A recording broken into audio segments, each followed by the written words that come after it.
Hi there, and welcome to my Fashion Stories Box podcast, a podcast about stories in fashion history. I am Catherine, and I am so glad to welcome you here. Let's discover together interesting facts about fashion and history and fashion history. Before internet and the boom of social media, how Rose Bertin, Charles Frederick Worth or Jeanne Paquin were showing their collections to their clients? This is what we are going to discover together today. Of course, you would tell me, they had paintings and fashion plates at that time, or even photographs. However, I decided to focus on ways where you could physically see and touch the garments. In this episode, I will focus on 4 main ways, but you will see they could be downsized to only 2, the 2 mothers of fashion showcasing. We will talk about the Pandora dolls, their origins and how they had a political status at some point. We will see the development of the fashion shows and how designers used them as a marketing tool. And based on these 2 main practices, we will see how Pandora dolls evolved into the mannequins you can see in shop windows and into the famous Théâtre de la mode after the Second World War. We will also see how the first fashion shows evolved into the press weeks first and then into the fashion weeks. We are going to mix marketing techniques and fashion history in this new episode of my Fashion Stories Box podcast. Our first stop today is the Pandora dolls. The origins of fashion dolls are one of the many subjects scholars disagree about. Some say they were first used in Italy during the Renaissance, some others say it was in France during the 17th century. What we are sure about is that fashion dolls were commonly used during the 16th century and would see their golden age during the 18th century to spread fashion in the different royal courts of Europe. Indeed, a letter dated 1515, written by Federico Gonzago, was found in which he asked his mother, Isabella d'Este, in the name of King of France François I, to send fashion dolls at the French court so that French tailors could copy her styles to make French women dressed the Italian way. Here we have a short description of the purpose of fashion dolls. They have the particularity to be known under different names: fashion dolls, Pandora dolls, Poupée de mode, Queen Anne dolls even. Why Queen Anne? Well, it seems that Anne, Queen of Great Britain, born in 1665 and died in 1714, was a big fan of these dolls, and she would have her tailors create a copy of her outfits on them. She wasn't the only one to love these dolls. Mary, Queen of Scots, Madame de Pompadour, mistress of French King Louis XV, Marie Antoinette, Queen of France, all fabulous and influential people had their own Pandora dolls, sometimes life-size, wearing their outfits. A way not only to assert their style, but also to pay tribute to their own wardrobe. The name Pandora dolls itself to refer to these fashion dolls was adopted starting from 1642. Pandora dolls were made either of wood or plaster. They usually had a painted face, sometimes with glass eyes, and the hairs were done with flax, wool, or sometimes real hairs even.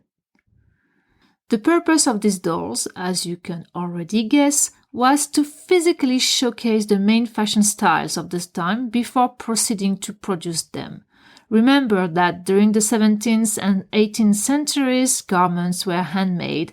It took time to produce the fabrics, the embellishments, to cut them, and they were pretty expensive compared to today. So it was an investment. And before any investment, you want to see how it will look like. So the Pandora dolls were a tool used by tailors, milliners, dressmakers, and then fashion merchants to show how the final garment would look like in order to convince people to order. Pandora dolls were also used to spread the latest trends.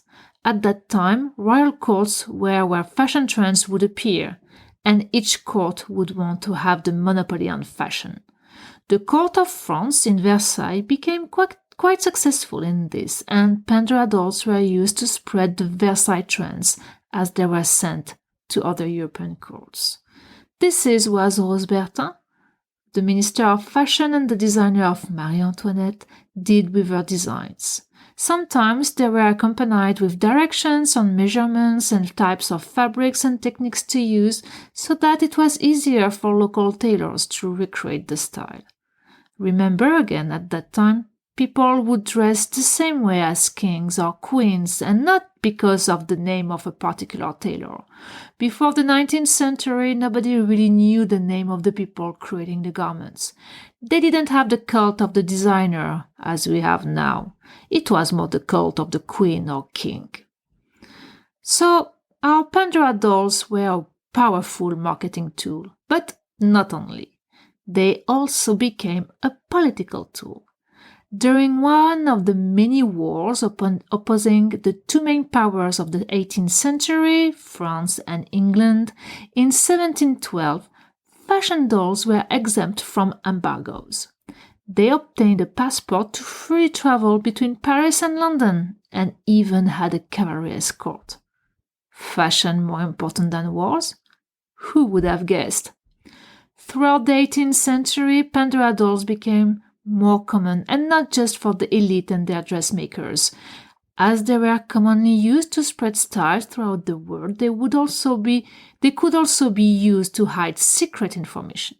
I'm sure James Bond would have loved a Pandora doll as his James Bond girl, no?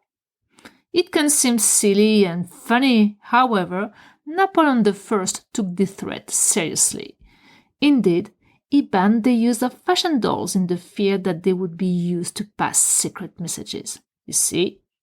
In the meantime, with the development of illustrated fashion magazines and then during the 19th century with the apparition of photographs, fashion dolls were slowly downgraded to window mannequins to display fashion garments and accessorize before they were made to finally lost their prestige, at least for a while.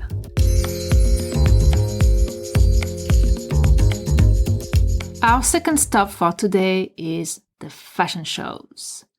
With the fallout of grays of the Pandora dolls, a new practice appeared among fashion players to showcase their creations: fashion shows.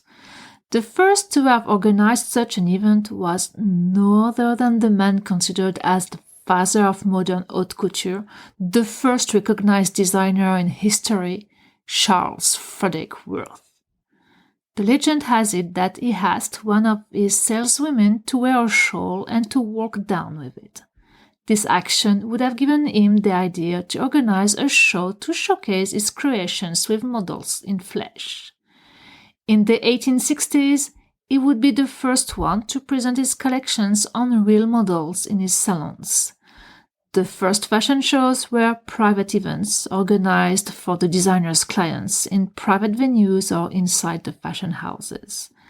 They were very basics, with no music and only models walking down the venue. It was more a fashion parade than a real fashion show in our modern understanding of it. However, some people would tell you that the first fashion shows were even older than that, and that they started during the Renaissance with the birth of fashion in the main royal courts. The rise of Versailles as the dominant court during the 17th and 18th centuries would have transformed it into the main catwalk of that time, where fashion trends would be born, developed, showcased by the kings and queens and mistresses, to then spread throughout the world. What do you think about this idea? Afterwards, other designers would use the show concept to showcase their collections, first keeping it private for their clients, then making it more and more sumptuous. Beginning of the 20th century, fashion shows or fashion parades were organized not only in Paris but also in London and New York. However, these were small and private events just for buyers, where photographers were forbidden to prevent copies. The first to organize a fashion show as a performance as we are used to was the English designer Lucy Christina Dove Gordon.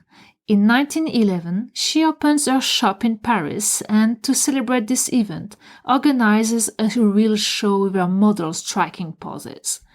The name of this show was Gowns of Emotion, and it would be the first of many other spectacular shows which would transform fashion shows into theater through dramatization and taking place in beautiful venues. This show is also emblematic as it would introduce the notion of front row, so dear to our fashion weeks. In an article published in Harper's Bazaar UK in January 2022, Maria Constantino, lecturer in cultural and historical studies at the London College of Fashion, says about this show the following, quote, Lady Dove Gordon presented her Gowns of Emotion, and we saw probably for the first time models appearing on a stage with scenery, lighting, and music, while their entrances were choreographed with poses.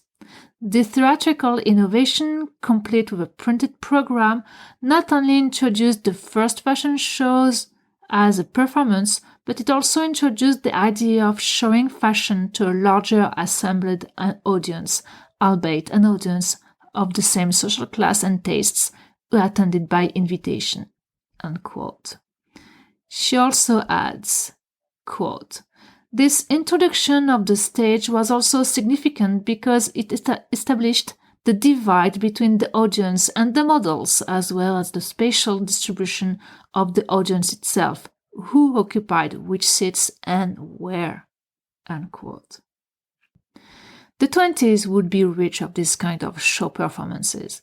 Think about Paul Poiret, who was the hero of a previous episode of my Fashion Stories Box podcast, but also Jeanne Paquin, who in 1923 would incorporate music, dance, and decorum in a show she organized on the Théâtre, Place de Londres.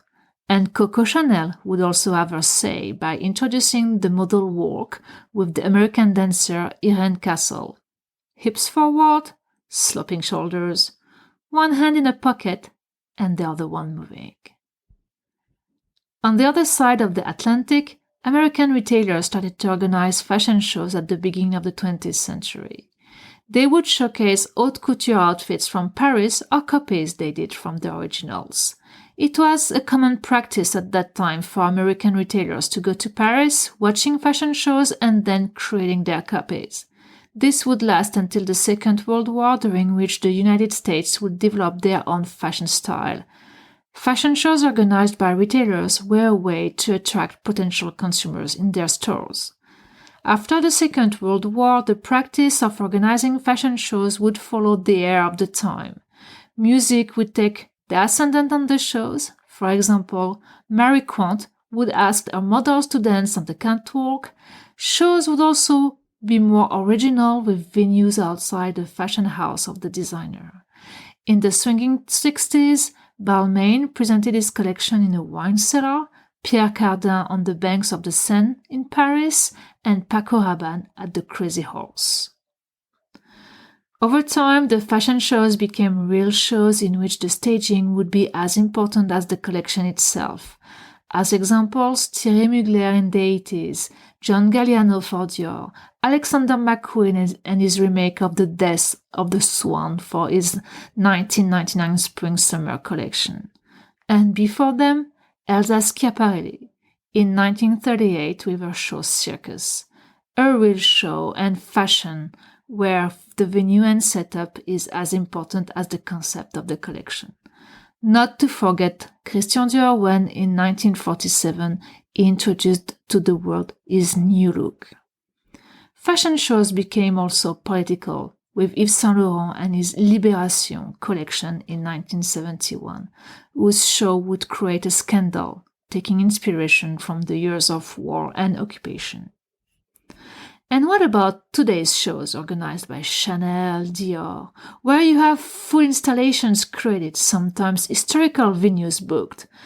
I can't help thinking about Mary Catranzo's Spring-Summer 2020 collection shown at the Temple of Poseidon in Athens, or about Özgür Masur a Turkish designer, and its haute couture 2020 collection Byzantium, shown in a setup recreating Byzantine churches with music evoking the rich past of the country. Did you know that in the 50s, haute couture fashion shows could have up to 250 models and could last more than 1 hour and a half? Almost a movie. And completely different from the 20 minutes max today's shows last. Which makes Olivier Salard, French fashion historian, say about fashion shows, quote, "We sell off ideas. We wait for them to start longer than we watch them." Unquote. Did you already felt disappointed by the length of a fashion show where you wanted more? Tell me, I'm curious.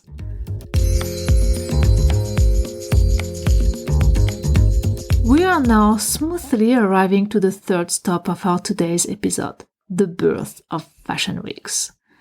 We saw how fashion shows appeared and how they became real artistic events, not just marketing ones. How did we end up having fashion weeks? Well, the origins of fashion weeks and fashion shows are the same. A fashion week is basically a week of fashion shows, right? However, the fashion shows were organized in a disorganized way and not really regularly. They were organized according to the designer, even if seasons were respected. You had fashion shows for the spring collections and fashion shows for the winter collections. As the organization was a bit messy, it was difficult for buyers to organize their schedules. In 1943, Eleanor Lambert, a fashion publicist working in New York, decided to put some orders and established a particular time frame for designers to showcase their collections. It was also linked to the fact that at that time, Europe was in full Second World War and France, and especially Paris, occupied. American buyers couldn't travel to Paris to assist the designers' collections, and French designers were cut from the world because of the occupation and the war. To cope with this situation, and also to boost the emerging American fashion, Eleanor Lambert organized the first fashion weeks. Back then, they were known as Fashion Press Week, or Press Week. These press weeks were organized following the main seasons, spring, summer, and autumn, winter, at the same time in New York and framed by then the New York Dress Institute. Now it's the Council of Fashion Designers of America. The first press weeks, as its name states it, was exclusively for the press, the journalists. Buyers had to book separate appointments to see the collections and to order. It was a way to make American designers discovered and recognized by fashion publications as Vogue or Harper's Bazaar, and consequently by their readers. So basically, 1943 is the first date to remember when it comes to the creation of our modern fashion weeks. The second date to remember is 1945, and the creation of the fashion calendar by Ruth Finlay.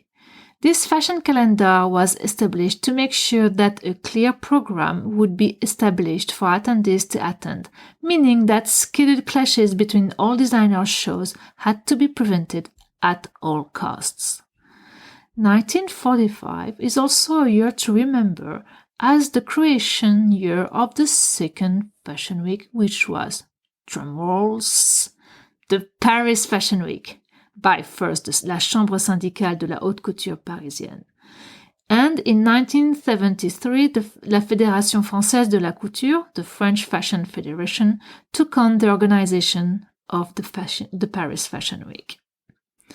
The first Italian Fashion Week was organized in Florence in 1951, but Milan was then chosen over Florence, and the Milan Fashion Week, or Settimana della Moda, excuse my French-Italian accents, was created in 1958. Most shows are organized by the National Chamber for Italian Fashion. The London Fashion Week was born in 1984 and was organized by the British Fashion Council. Interestingly enough, the London Fashion Week was the first fashion event to use the terms Fashion Week. Nowadays, fashion weeks are organized twice a year, in September-October to present the next spring-summer collections, and in February-March to present the next autumn-winter collections. To make the fashion calendar even more packed, you have the ready-to-wear fashion weeks, the haute couture fashion weeks, and the cruise collections, which are organized between two seasons and which were first organized in the United States during the 20s. On the top of that, you need to add menswear, women's wear, bridal, children's wear. It starts to be very confusing, right? And journalists and buyers select the most interesting designers they want to see, unfortunately. Not everybody. New York, Paris, London, Milan are considered as the big four of the fashion weeks, the main fashion capital cities in the world. However, nowadays, there are more than 140 fashion weeks organized around the world. When I was living in Istanbul, I was making sure to try to attend one way or another the Istanbul Fashion Week. In Moscow, I have been invited to a show during the Moscow Fashion Week. And if you are looking for inspiration and creativity, I highly recommend you to look at local fashion weeks. These events make fashion more inclusive of local fashion traditions. If the first fashion shows were restricted to the designer's clients in fear that journalists and photographers would take pictures and would copy the designs, and if the first fashion weeks were only for a restricted list of journalists, our modern fashion weeks combine both journalists and buyers. They even focus more on celebrities, influencers, VIPs to turn each show into a powerful PR action and a sales machine. However, more and more fashion players started to criticize the fashion weeks, the organizations, the calendar. Some designers decided to exit fashion weeks and to organize their fashion shows at their own rhythm, meaning at the rhythm of their clients. What's more frustrating for a potential client than to see an outfit you would be able to buy only in the next season? The concept of fashion week seems far from the see it now, buy it now attitude linked with our consumption habits. Others are criticizing the schedule itself. Too much, too packed, re-questioning even the use of the fashion weeks. What would be the future of fashion weeks and how will it look like? Let's see.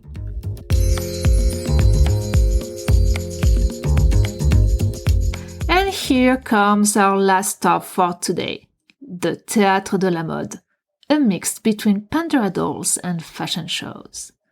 If you remember from the beginning of this episode, after a golden period, Pandora dolls became mere mannequins used in shops without any personality.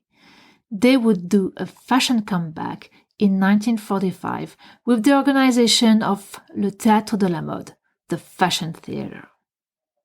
What is the Théâtre de la Mode and what was its purpose?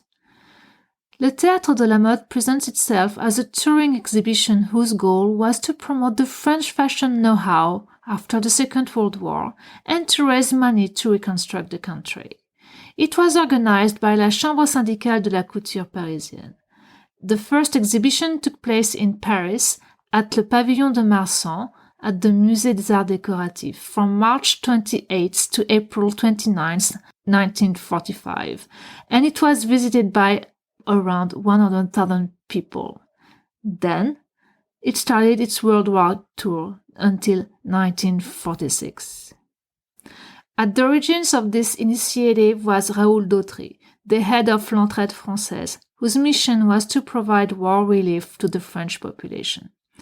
Robert Ritchie, vice president of the Chambre syndicale, and Lucien Lelon, president of the Chambre syndicale, would set up the exhibition, Le Théâtre de la Mode, to give back to Paris its status as fashion capital.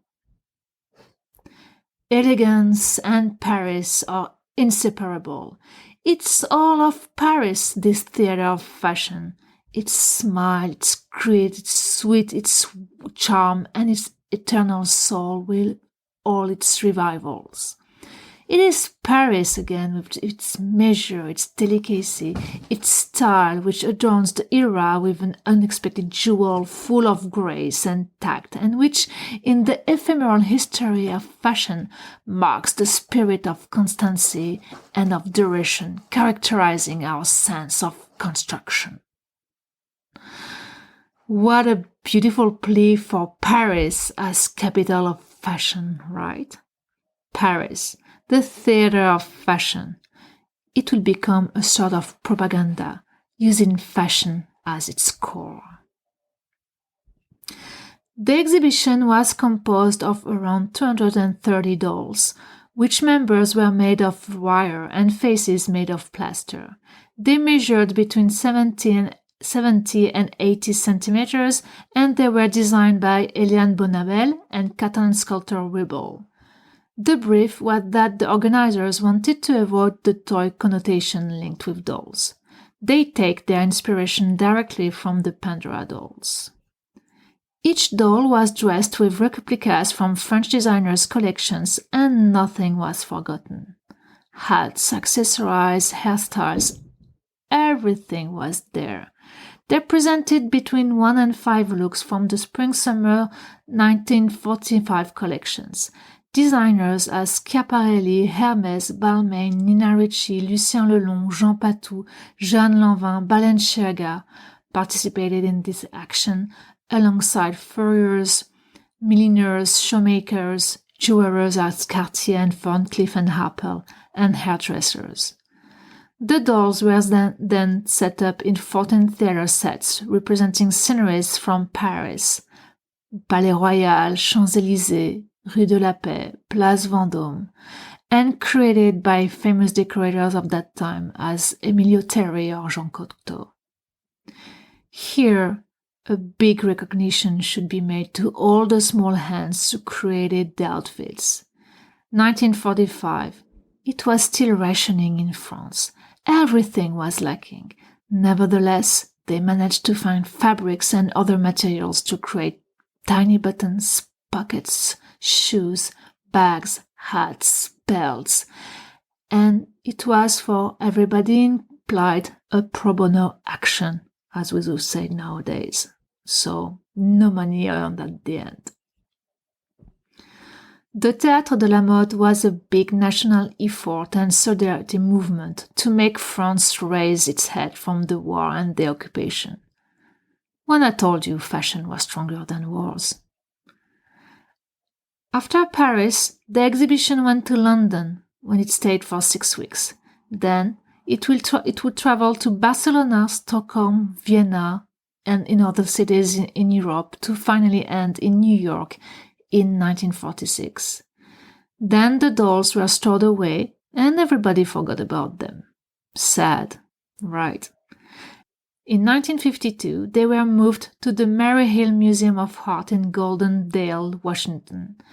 They came back to the light in 1983, when they were found again by historian Stanley Garfinkel. They got restored and put back on display again. You can find some examples at the Mary Hill Museum of Art and at the Musée des Arts Décoratifs in Paris. What a journey for these dolls, right? And do you know that they still inspire fashion and culture? Let's just take the Barbie launch in 1959. Always fashionable. Isn't she a Pandora doll? And what about the Moschino Spring-Summer 2021 show? Pandora dolls meeting the Théâtre de la Mode, and an exquisite, at least for me, way to showcase a collection. You can even spot Anna Wintour's doll in the front row. Or Dior, with Le Petit Théâtre de Dior, the fashion house organized in China in 2014, and in the movie of the brand's Autumn-Winter 2020-2021 collection. Nothing is new under the sun.